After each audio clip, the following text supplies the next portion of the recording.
Le damos gracias a Dios por este nuevo día, por este nuevo tiempo que nos permite levantarnos, estar acá, dispuestos y bendecidos para aprender más acerca del Señor. Hoy nuestro día 10 de este estudio que estamos realizando, de mi experiencia con Dios, cómo conocer, cómo descubrir, cómo hacer la voluntad de Dios y sus propósitos. Entonces queremos dar inicio en esta hora. Vamos a iniciar nuestra presentación y el deseo nuestro es que podamos comprender más y más esto que estamos aprendiendo. Yo le digo, esto está basado en principios y los principios son aplicables en cualquier momento, en cualquier lugar, cualquier vida, bajo cualquier circunstancia, independiente de lo que estemos viviendo. Los principios son aplicables. Son principios porque son del Señor, porque son bíblicos, porque son No se escucha universales. bien, pastor, disculpe. Escuché entrecortado. Gracias.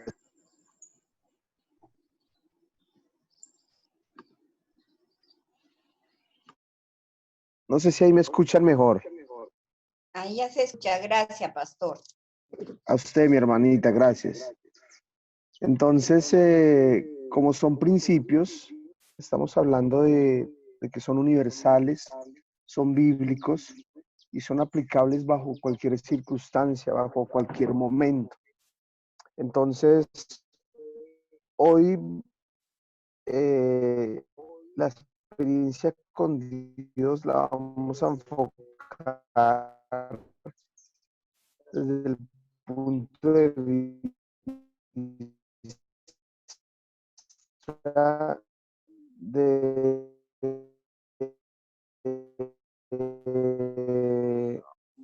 la iglesia. Entonces, hoy vamos a hablar de mis principios. Entonces,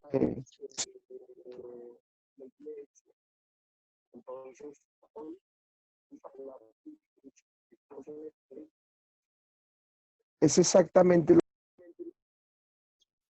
es decir, la iniciativa en la iglesia también proviene de Dios. ¿Sí? La obra en la iglesia también es Dios. Es decir, el Señor es el que está haciendo su obra independiente de nosotros mismos. Dios está trabajando ahorita en la iglesia.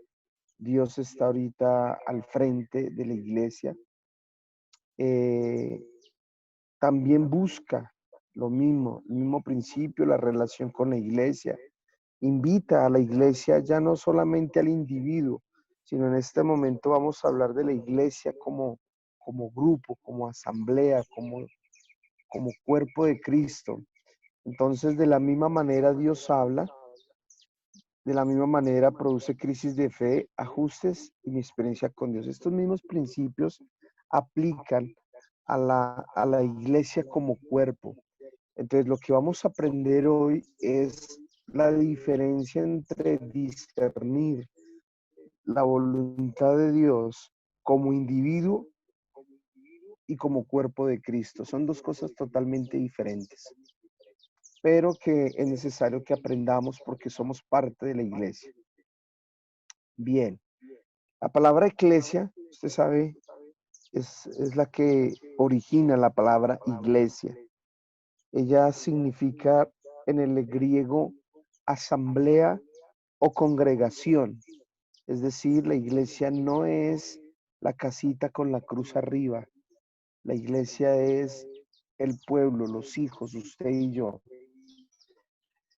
No sé si hay algún voluntario ahí con esa Biblia en mano, listo. A ver, 6:18. Le agradezco si lo puede leer.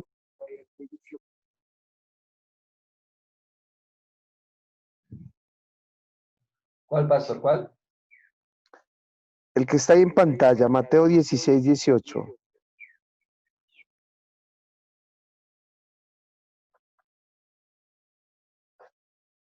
Yo también te digo que tú eres Pedro, y sobre esta roca edificaré mi iglesia, y las puertas del Hades no prevalecerán contra ellas. Bien, gracias, hermana Diana. Entonces, algo que debemos entender de la iglesia es que quien la edifica es el Señor. O sea, cuando él le dice a Pedro que yo te digo que tú eres Pedro y sobre esta roca edificaré mi iglesia, aquí siempre ha habido una diferencia de interpretación con respecto a la iglesia católica. Pues la iglesia católica dice que la roca es Pedro y realmente nosotros no lo vemos así. Dentro del mismo contexto que estábamos leyendo, el apóstol le está diciendo quién es Jesús. Entonces él le dice, tú eres el Cristo, el Hijo de Dios viviente, ¿verdad? Eso es lo que dice ahí el contexto de la palabra que estamos leyendo. Entonces, la Iglesia Católica interpreta este versículo, solo este pedazo. Entonces ellos interpretan que Cristo le dijo, yo también te digo que tú eres Pedro y sobre esta roca edificaré mi iglesia. Y las puertas del Hades no prevalecerán contra ella. Pero aquí sucede algo que es bien interesante. Número uno, el contexto. Si usted mira el versículo 16 dice, Simón Pedro contestó, tú eres el Mesías, el Hijo del Dios viviente. Jesús respondió, bendito eres Simón, hijo de Juan, porque mi Padre que está en el cielo te lo ha revelado. No lo has aprendido de ningún ser humano. Ahora te digo que tú eres Pedro y sobre esta roca edificaré mi iglesia. ¿Y qué? Pero no se ve nada. Pues póngale y muévale los cositos. Y tú, estos botoncitos, todo está. ¿Usted no quiere? Mire, Un segundito. sí, gracias. Un botoncito está en alguna.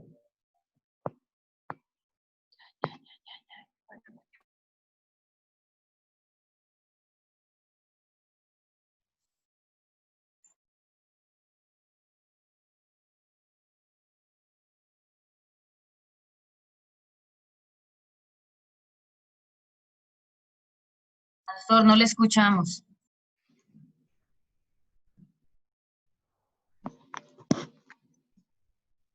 Ya, perdón. Entonces, cuando nosotros identificamos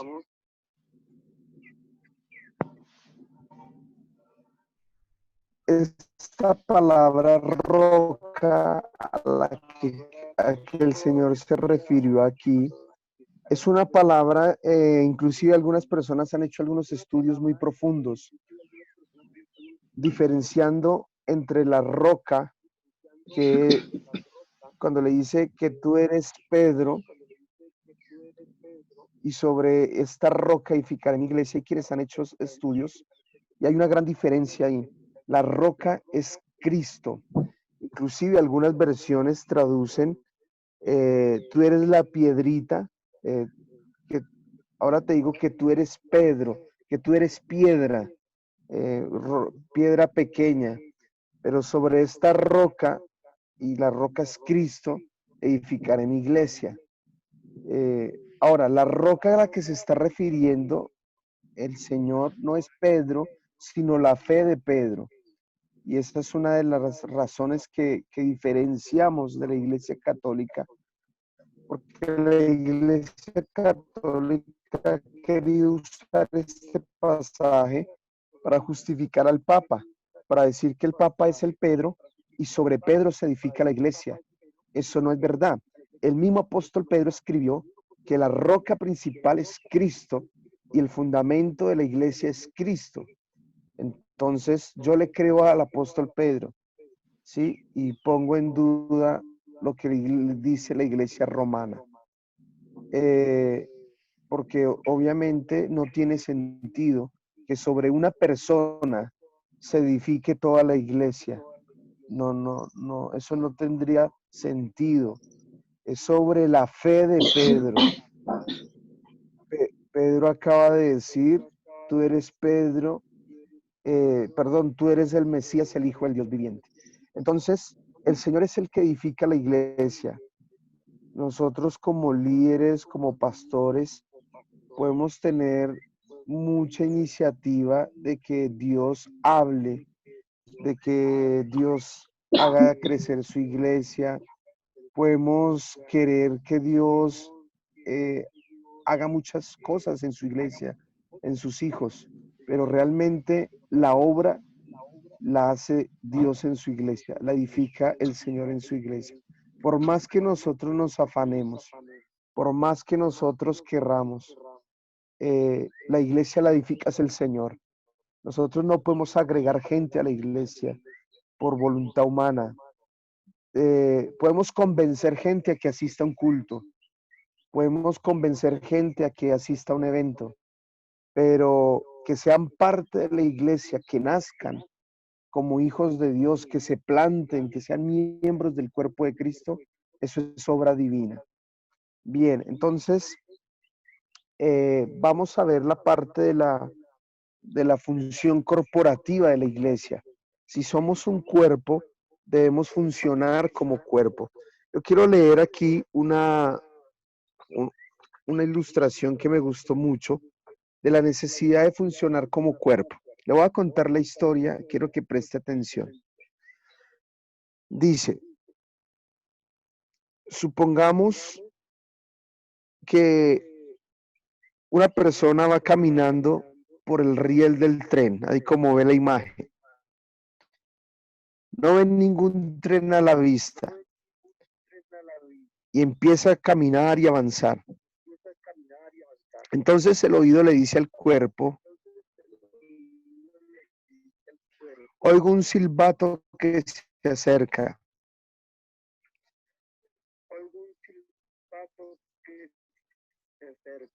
El ojo contesta, pero yo no veo nada. Sigamos caminando. De modo que su cuerpo obedece al ojo y sigue avanzando. Pronto el oído vuelve y dice, el sonido es más fuerte, viene el tren. Entonces los pies confirman, siento que se estremece la tierra porque un tren viene. Salgamos inmediatamente. Ahora, le voy a dar las opciones y usted me dice. Número 1, el cuerpo obedece y sale rápido de los rieles. Número 2, hacen una votación entre todos los miembros a ver cuál es la mayor votación. Y entonces toman la decisión. Número 3, ignoran el conflicto entre el ojo y el oído y esperan más bien que se acabe la del conflicto. Número 4, confía en el ojo y sigue caminando porque el ojo nunca falla. ¿Sí? Entonces, ahí vemos distintas formas en que puede funcionar el cuerpo, ¿verdad? Lo que se espera es que el cuerpo funcione de manera dinámica. Lo que se espera es que el cuerpo funcione de manera natural. En este caso, si nos ponemos a pensar en esta ilustración, imagínese haciendo una votación para las decisiones que son naturales y dinámicas. ¿Qué es lo que sucede con muchas iglesias que se vuelven así? Todo es una votación, ¿verdad? Todo es, vamos a votar si el domingo hacemos buñuelos o empanadas en la cooperativa. Vamos a votar si hacemos esto, si hacemos aquello. Hay iglesias que son así. Hay iglesias que todo el tiempo están haciendo una especie de votación. Pero también es peligroso cuando en la iglesia el pastor, el apóstol, es el único que toma las decisiones dentro de la iglesia. Entonces, por eso la iglesia del Nazareno recomienda que nosotros los pastores trabajemos con una junta, con un equipo. En este caso son los líderes los que fungen como junta, porque se entiende de que una sola persona no puede dirigir, percibir la iglesia. Y eso va en contra del principio bíblico, que es el que estamos aprendiendo en esta hora. Que siempre va a haber conflicto entre percepciones, claro, porque acabamos de ver que el ojo no ve nada, pero el oído sí oye. A veces pasa eso dentro de la iglesia. Hay hermanos ojos que ellos dicen, no, no viene ningún tren. Hay hermanos oídos que sí ven que oyen el tren. Entonces, aquí es donde necesitamos funcionar, aprender a funcionar como cuerpo y entender la voluntad del Señor. Entonces, aquí viendo la imagen que estamos viendo, somos el cuerpo del Señor y todos conformamos la iglesia de Cristo. Ahí como está la imagen. Todos somos partes del cuerpo del Señor, todos somos parte del cuerpo de Cristo y cada vez se va agregando la iglesia del Señor. Alguien que me lea Colosenses 1:18, por favor. Colosenses 1:18.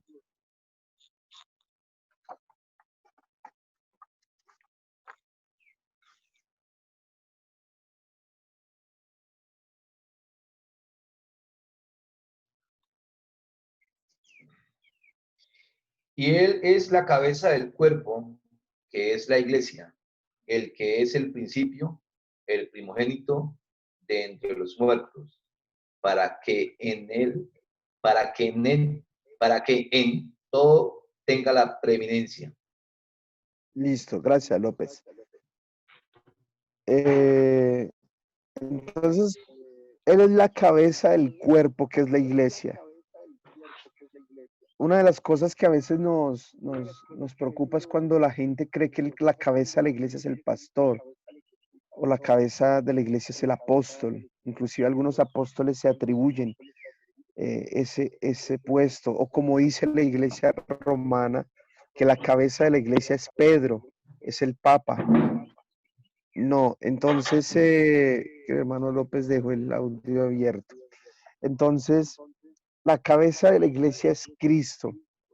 Y aquí esto porque es importante, porque la cabeza es la que va a responder, a coordinar todos las funciones del cuerpo. ¿Qué sucede cuando una parte del cuerpo se desconecta de la cabeza? Ahí es donde empezamos a tener problemas, ¿verdad? Alguna vez, dentro de mi testimonio, en uno de los intentos de suicidio, a mí me internaron en una clínica mental, bueno, en la área de gente psiquiátrica. Me metieron allá en medio de los loquitos y me empezaron a medicar. Y la medicina que me daban era una pastilla muy pequeñita. Recuerdo que como a los 2 días, 3 días, yo quise levantarme y dar una vuelta. Y una de las cosas que el Señor me permitió vivir, que fue horrible y que nunca quisiera experimentar, es que el cuerpo reaccione sin que uno quiera. Yo estaba caminando y entonces el pie se me iba así, paso hacia el frente y el pie se me iba para la derecha. Entonces, fue una situación horrible, fue una situación muy fea. Yo me cogía el pie y bueno, eso fue una crisis. Entonces me estaba volviendo igual más loco que los que estaban ahí. Eh, Después fue que concluimos que la droga psíquica me estaba afectando el sistema nervioso y entonces medio cuerpo respondía eh, de esa manera. Entonces, imagínese que usted esté por ahí y la mano se mueva sin que usted le diga. Imagínese que usted esté por ahí y el cuerpo reaccione sin que usted le dé órdenes. Entonces, eso sería un desorden, eso sería un caos. Entonces, en esta hora queremos mirar bien cómo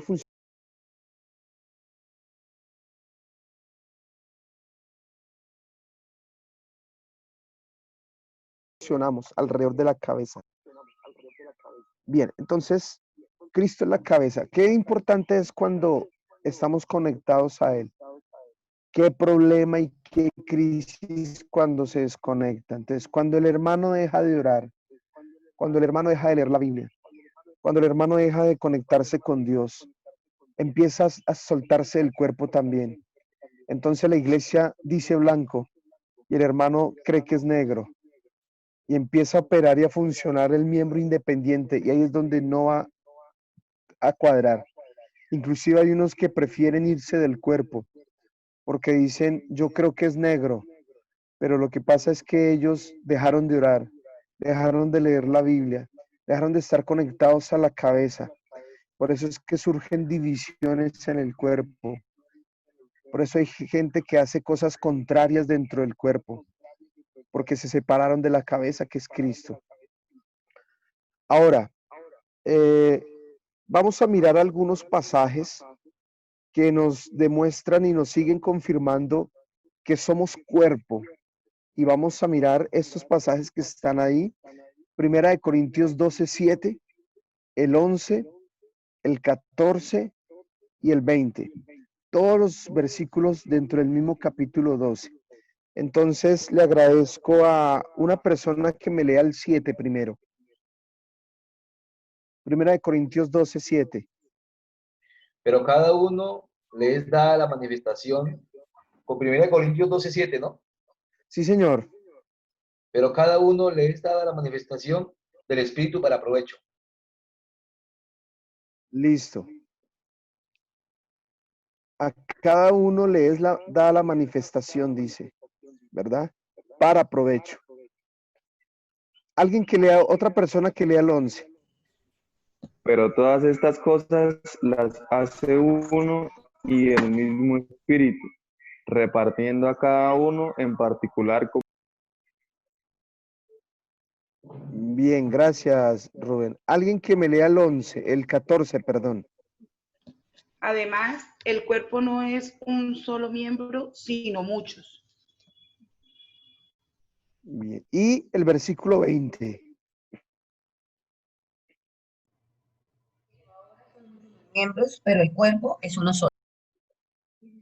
Listo. Entonces, el primero que leyó López decía, pero a cada uno, y quiero que perciba este resalto aquí, dice, pero a cada uno les da la manifestación del Espíritu para provecho. Entonces habla de una manifestación individual, es decir, es verdad. Y aquí es donde muchas personas se cogen. No, pero yo siento al Espíritu Santo. No, pero Dios me habla. No, Dios, pero Dios me dijo. Sí, eso es cierto. A cada uno el Espíritu Santo se manifiesta para provecho a través de dones de gracia y ministerios. Eso es verdad. Pero no es la función. Me explico. A cada uno se manifiesta el Espíritu Santo, pero el Espíritu Santo no va a depender de uno solo para funcionar. Entonces, por eso cuando hablamos de estos superpastores, superapóstoles, superhombres que solo en ellos se centra el ministerio, eso es peligroso, porque no es el modelo bíblico. Pero a todas estas cosas, fue el versículo que leyó, ahí mi hermana dice, pero a todas estas cosas las hace uno y el mismo Espíritu repartiendo. Acá también dice, a cada uno en particular como Él quiere. Entonces el Espíritu Santo a cada quien, a cada uno. Entonces vuelvo y resalto. Pero aquí en el mismo capítulo dice, además el cuerpo no es un solo miembro, sino muchos. Entonces, mire cómo viene diciendo, cada uno, pero aquí dice, el cuerpo no es un solo miembro, sino muchos. Entonces dice, pero ahora, además de que son solo muchos, el cuerpo es uno solo. Entonces aquí vuelve a condensar una idea. ¿Qué significa? De que la iglesia no es esto que vimos la vez pasada, ¿sí? Esto que está ahí. La iglesia no es... está con el mío. Entonces, la iglesia no es esto, no es un solo miembro que oye, ve, huele, toca, palpa, no. La iglesia no es esto. La iglesia es un cuerpo que, como vemos ahí, diferentes partes, algunos tienen la capacidad de ver, otros de oler, otros de degustar, otros de palpar. Todos tenemos una función. Pero ¿dónde es donde la iglesia empieza a tener crisis? Donde los hermanos no cumplen su función, donde los hermanos se desconectan de la cabeza, donde la gente no ejercita sus dones, no ejercita las habilidades que el Espíritu Santo le ha dado. Es una persona que Dios la llamó a ser tremendo intercesor, pero no está orando. Es una persona que Dios le llamó para ser tremendo maestro de la Biblia, pero no está estudiando la palabra.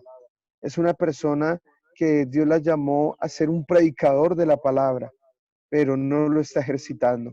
Entonces, el problema de la iglesia es cuando el oído deja de oír, cuando la boca deja de degustar y cuando cada parte del cuerpo empieza a dejar de hacer su función. Entonces, ahí es donde el cuerpo empieza a tener problemas. Y se estanca, no crece, no se desarrolla. ¿Por qué? Porque hay partes del cuerpo que no están cumpliendo con su función. Hay ojos que quieren ser boca, hay boca que quiere ser oído y no se está dando cuenta que él tiene un propósito particular. Entonces debemos aprender a entender nuestra función, aprender a tener nuestro propósito dentro del cuerpo. Algo así como lo que estamos viendo acá es una dinámica de equipo, como llaman los gringos, un team worker, un trabajo en unidad, donde todos cumplen un rol. Nadie es menospreciado. Siempre cuento el testimonio de un viejito en una empresa,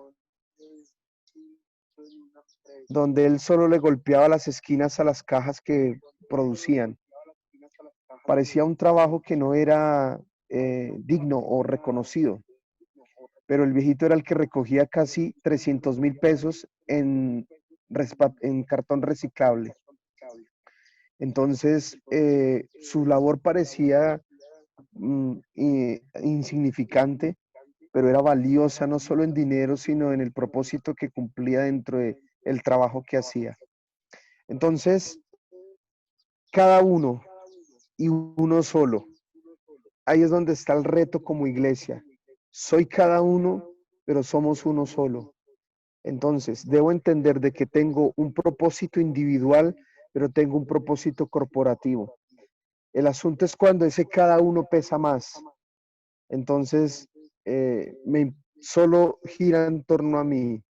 Pero en cambio, cuando yo entiendo que soy cada uno, pero a la vez soy uno solo, ahí es donde adquiere relevancia lo que estamos aprendiendo en esta mañana. Bien, vamos a mirar el mejor ejemplo. Siempre estará en el libro de los Hechos. Ahí vamos a encontrar el diseño original de la iglesia. Entonces vamos a ver en la escritura cómo la iglesia en este entonces aprendió a discernir la voluntad de Dios.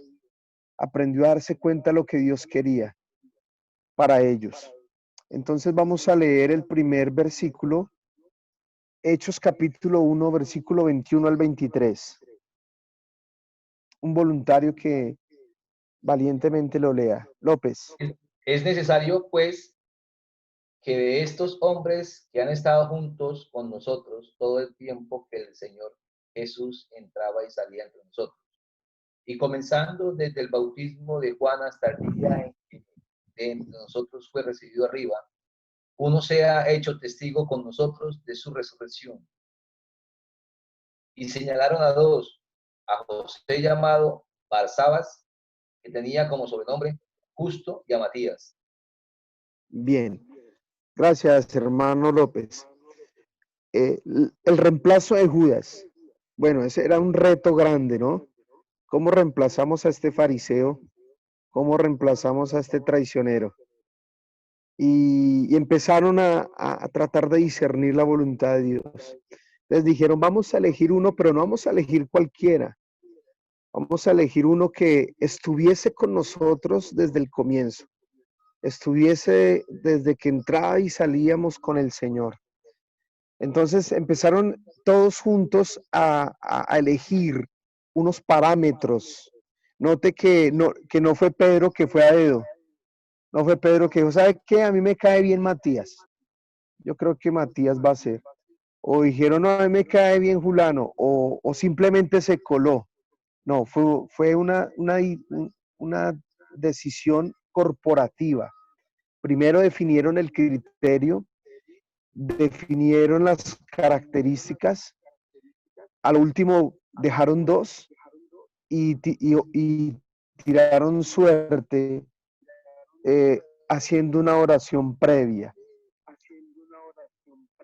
Es como si hubieran metido la balota ahí en la bolsita, los dos nombres en la bolsita.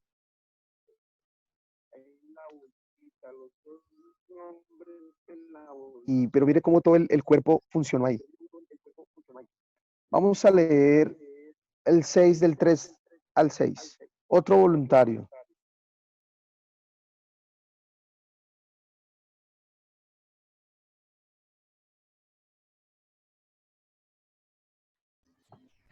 Buscad pues, hermanos, de entre vosotros a 7 varones de buen testimonio, llenos del Espíritu Santo y de sabiduría, a quienes encarguemos de este trabajo.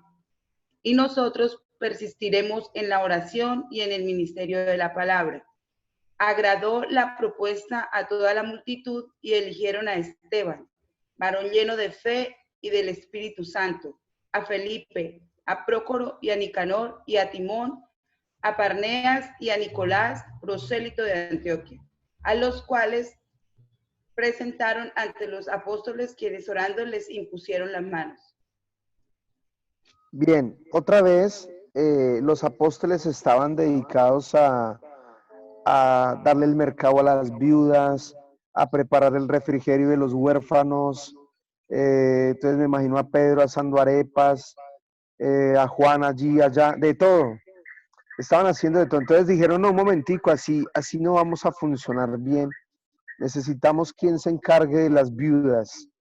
Entonces dijeron, vamos a elegir a 7 varones. Y otra vez quiero que mire la misma línea. Establecen el criterio, establecen las características, varones llenos del Espíritu Santo, varones sabios, y eligieron a los que están ahí. El más reconocido, Esteban, pero no olvida al hermano Nicanor, no olvida al hermano Timor, y no olvida a Nicolás, está por ahí. Entonces, Prócuro también está por ahí.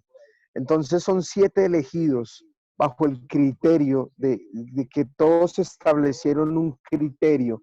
No eran cualquiera. No, mire que no eran los desocupados. Dijeron, aún para servir a las mesas, aún para servir a las viudas, a los huérfanos, que era como un acto de compasión, eligieron gente llena del Espíritu Santo. ¿Por qué? Porque es que la iglesia funciona con gente llena del Espíritu Santo. La iglesia trabajas con gente del Espíritu, porque cuando la gente deja de ser del Espíritu, deja de ser espiritual. Entonces se vuelve carnal y ahí es donde tenemos problemas como en la iglesia. Por eso a veces no podemos prescindir con gente en la iglesia, en cualquiera de las áreas que esté, en cualquier ministerio que esté. Tiene que ser espiritual, por si no empieza a afectar todo el cuerpo. Bien, entonces en este sentido, dame un segundito que se me va a descargar acá el computador. Un segundito.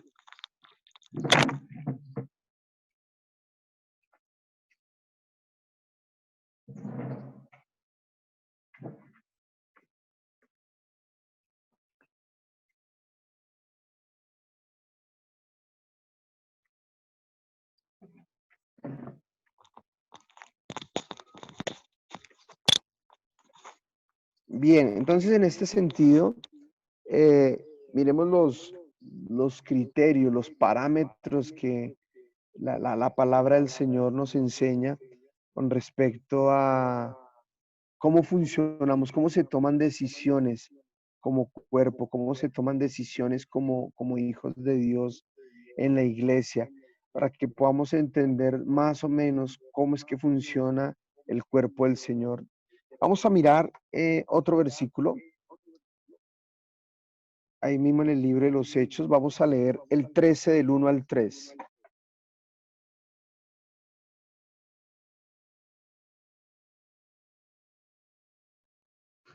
Había entonces en la iglesia que estaba en Antioquía profetas maestros: Simón, el que se llamaba Niger, Lucio de Cirene, Manaén, el que se había criado junto con Herodes el Tetrarca, y Saulo.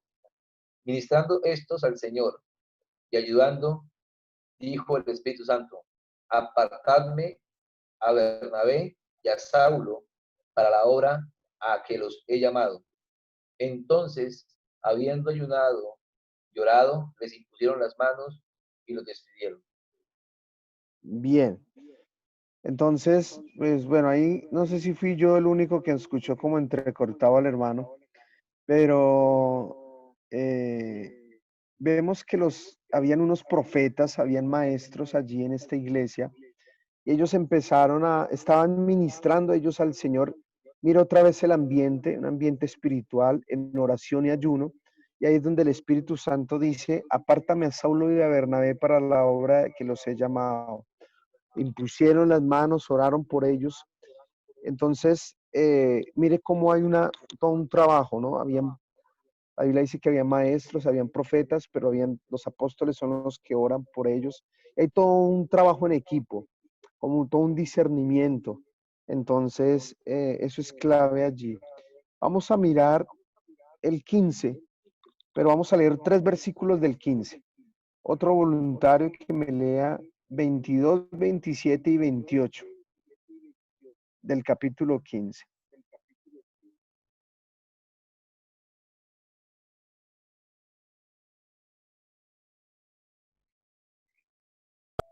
Entonces pareció bien a los apóstoles y a los ancianos, con toda la iglesia, elegir de entre ellos varones y enviarlos a Antioquía con Pablo y Bernabé, a Judas, que tenía por sobrenombre Barsabás, y a Silas, varones principales entre los hermanos. Así que enviamos a Judas y a Silas, los cuales también palabra os harán saber lo mismo, que ha parecido bien al Espíritu Santo, que a nosotros no imponeros ninguna carga más que estas cosas. Bien, entonces aquí ellos, este pasaje también es bien interesante, porque aquí los apóstoles, de una u otra manera, ellos están como en la primera asamblea. Acuérdese que la iglesia en Nazareno celebramos una asamblea de distrito. Hay asambleas generales cada 4 años en el mundo. Hay asambleas de distrito, donde las iglesias van, los pastores todos damos un informe de cómo va la iglesia, contamos. Este texto que acabamos de leer, Hechos 15, es lo que se conoce como la asamblea, la primera asamblea de la iglesia. Es como la primera asamblea que se hizo, donde empezaron a contar, y hubo una situación difícil, y era qué pasaba con los gentiles, cómo interpretar que gente no judía se estuviera añadiendo a la iglesia. Los judíos no sabían qué hacer, porque estaban convirtiéndose los gentiles. Entonces ellos empezaron a hacer como una serie de consenso allí.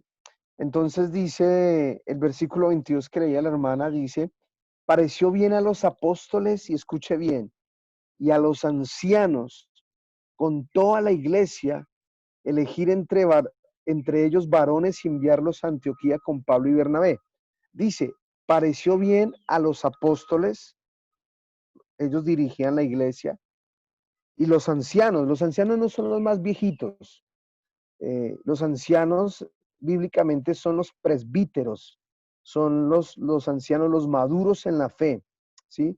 No son los viejitos solamente, sino los ancianos en la fe, para que me entiendan. Y dice: pero con toda la iglesia. O sea que fue una decisión de que enviaran a Pablo y a Bernabé, de los apóstoles, los presbíteros y toda la iglesia. Hubo un sentir de todos: sí, mandemos a tal hermano, sí, mandemos a tal persona. El versículo 27 que acabo de leer la hermana dice: Así que enviamos a Judas y a Silas a otra misión que ellos dijeron, los cuales también de la palabra os harán saber lo mismo. El 28 dice, porque ha parecido bien, y aquí es donde está muy importante esta parte, porque ha parecido bien al Espíritu Santo y a nosotros. Note bien lo que dice, al Espíritu Santo y a nosotros. Entonces, mire cómo funciona el cuerpo de manera unida. Cómo funciona apóstoles, profetas, ancianos, toda la iglesia, bajo un solo sentir, bajo un solo mover. Pero necesitamos que todos estemos conectados a la cabeza, que es Cristo. Vamos a terminar en esta mañana, en esta hora vamos a terminar con algunos ejemplos prácticos de cómo yo puedo ayudar a que la iglesia funcione. ¿Sí? Entonces, son textos claves. Romanos 14:1. Alguien que me lea Romanos 14:1.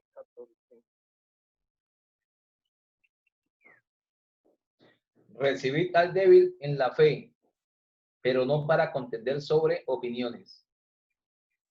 Entonces, una de las cosas que podemos hacer para funcionar como cuerpo es que usted no se ponga a pelear con los débiles. Es que usted no se ponga a pelear con los débiles en la fe. Por ejemplo, el que le dice a usted, es que tomarse una palacén no es malo, ¿verdad? Y entonces usted se pone a pelear con ese y no, recíbalo, téngale consideración como débil en la fe, pero no contienda, no se ponga a pelear con gente débil en la fe. Sí, hay gente que es débil en la fe, usted no va a pelear con ellos. Es una de las cosas que usted puede contribuir para que el cuerpo funcione sin peleas, una pelea menos. Cuando usted ve que la persona es débil en la fe, no es maduro en la fe, entonces usted no va a poner a pelear con él. ¿Sí? Es mejor enseñar con el ejemplo, pero no peleando. Romanos 14:13.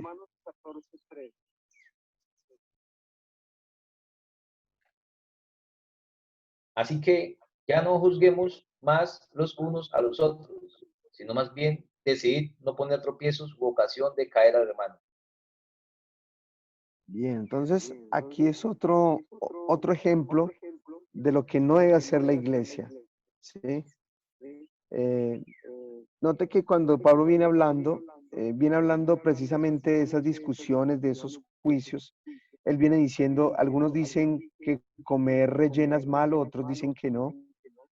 Le estoy diciendo rellena versión colombiana, ¿no? Otros dicen, por ejemplo, situaciones con respecto al vestuario. Entonces, el cristiano no puede estar peleando por la manera de vestir. Hay iglesias que dicen que es con falda, que es sin falda, otros dicen que es con aretes, sin aretes. Hermano, esto es lo que divide y fracciona el cuerpo. Esas discusiones que no van a terminar con nada. Entonces, lo que la palabra del Señor dice es, no juzgue. Entonces, otra de las cosas que ayuda a que el cuerpo no se fragmente es dejar de juzgar por cosas que son triviales, por cosas que no son. Entonces, él dice que ya no juzguemos más los unos a los otros, sino más bien decidir no poner tropiezo o ocasión de caer al hermano. Entonces, yo no puedo estar peleando con los hermanos pentecostales, si es falda o es pantalón. Entonces, más bien como mi esposa a veces ha hecho o hermanas han hecho, que cuando es con pentecostales y si me invitaran a un culto pentecostal, entonces yo tendría que ir con corbata, hermano. Tendría que ir con camisa y corbata para no ser piedra de tropiezo para ellos. ¿Sí? Pero si yo quiero ir a pelear con ellos, pues me voy con tenis y jean, ¿verdad? Entonces voy a empezar a pelear con ellos. El asunto no es de pelea. Alguna vez yo llegué a un lugar con corbata y nadie tenía corbata, solo yo. Entonces me sentí todo un pentecostal. Pero ese día todos estaban informales y el único que tenía corbata era yo. Pero, y empezamos a discutir con un hermano. Empezamos a discutir y en un momento me sentí juzgado, porque él me decía que, bueno, que por qué traer corbata. Empezamos a discutir sobre la corbata. Em, Aprendí muchas cosas ese día con el hermano, pero me sentí juzgado. Entonces, debemos ser sabios en eso. A veces juzgamos las personas y las hacemos sentir mal, pero el propósito del Señor no es que juzguemos, y aquí la clave principal no solamente es el juicio, sino dice ocasión de caer. No podemos ser ocasión de caer por estas cosas a otras personas. Efesios 4:25.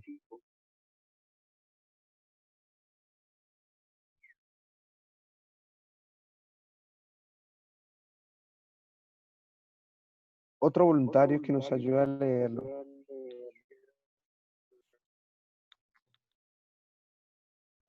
Por lo cual, desechando la mentira, que somos Sí. miembros los unos de los otros.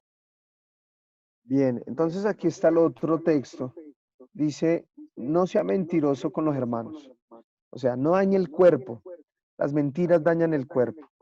Cuando empezamos a hablar mentira, a engañar a los hermanos, eso es dañar el cuerpo. Cuando empezamos a hacer las cosas ocultas, a engañar, a mentir, eso daña el cuerpo. Dice, no lo haga. ¿Sí? Efesios 4:32.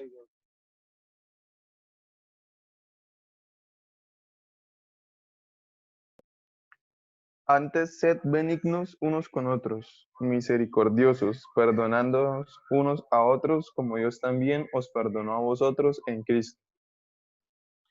Bien, entonces ahí dice que debemos ser benignos, perdonándonos, siendo misericordiosos. Entonces, entre la iglesia debe haber misericordia. A veces, hermanos que ya tienen ese el garrote listo. ¿A quién hay que darle garrote? No, y con la palabra, no vamos a darle garrote. No, vamos a ejercitar la misericordia, la benignidad. Ahora, que no le niego que a veces dan ganas de darle garrote a varios, claro. Por ejemplo, en estos tiempos, ¿cómo vamos garrote virtual? Si toca inventarnos una forma de dar garrote espiritual por medio de las redes. Pero sí hay gente que dan ganas de darles garrote, porque si el Señor les dio garrote a los que cogieron de desorden su casa, ¿verdad? A veces hay gente que da ganas A mí una vez cuando yo les conté que me dieron ganas de bajarme del púlpito y darle garrote a uno que se la pasó todo el culto en el celular. Y yo quería no solo darle garrote, sino romperle el celular. Pero tenemos que aprender a ser misericordiosos, ¿sí? Tenemos que aprender a ser misericordiosos, y eso hace parte de eso. Bien, Efesios 5:21.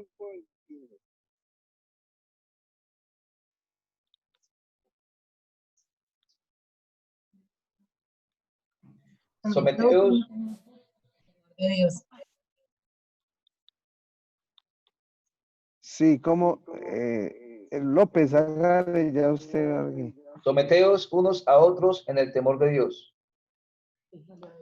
Bien, entonces este sometimiento es el hecho de todos tener un consenso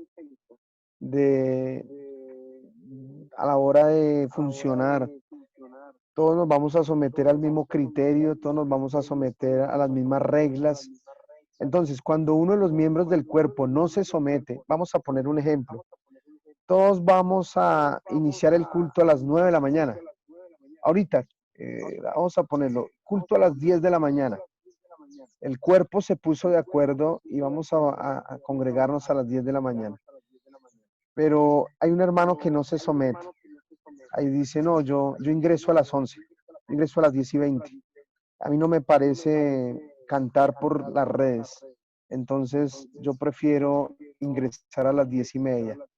Ahí es donde empezamos a tener problemas de sometimiento. Hay quienes no se someten al consenso de todos.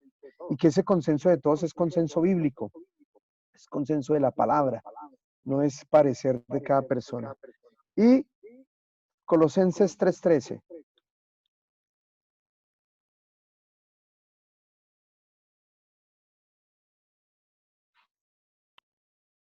Soportados unos a otros y perdonados unos a otros. Si alguno tuviere queja contra otro, de la manera que Cristo os perdonó, así también hacedlo vosotros. Bien, ya con este terminamos de la necesidad de perdonarnos, de soportarnos unos a otros. De esa manera funciona el cuerpo. De esa manera contribuimos al amor, al desarrollo del cuerpo. Cuando nosotros aprendemos a perdonarnos, cuando aprendemos a someternos unos a otros, cuando aprendemos, dice, si tiene queja, ¿cuántos de aquí han tenido queja con algún hermano? Varias veces tenemos quejas contra este hermano que me irrita, este hermano que es insoportable, este hermano que es peleón, este hermano que es amargado, bueno, tenemos cantidad de quejas. Yo creo que si pusiéramos un libro de quejas, sería tremendo. Pero dice la escritura que perdonemos, ¿sí? Que perdonemos a los hermanos. Bien, vamos a terminar. En esta hora quisiera entonces que hiciéramos 2 grupos solamente para compartir algunos deseos, más que todo en cuanto a propósito, de qué manera podemos funcionar más como cuerpo, de qué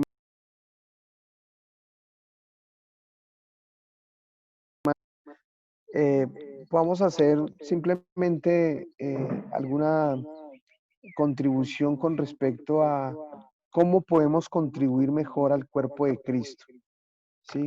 Cómo nosotros podemos contribuir mejor. Vamos a abrir los grupos, entonces no se va a mover de ahí. Y finalizamos con una oración. No vamos a tardar más de 10 minutos en estos grupos, pues es muy breve.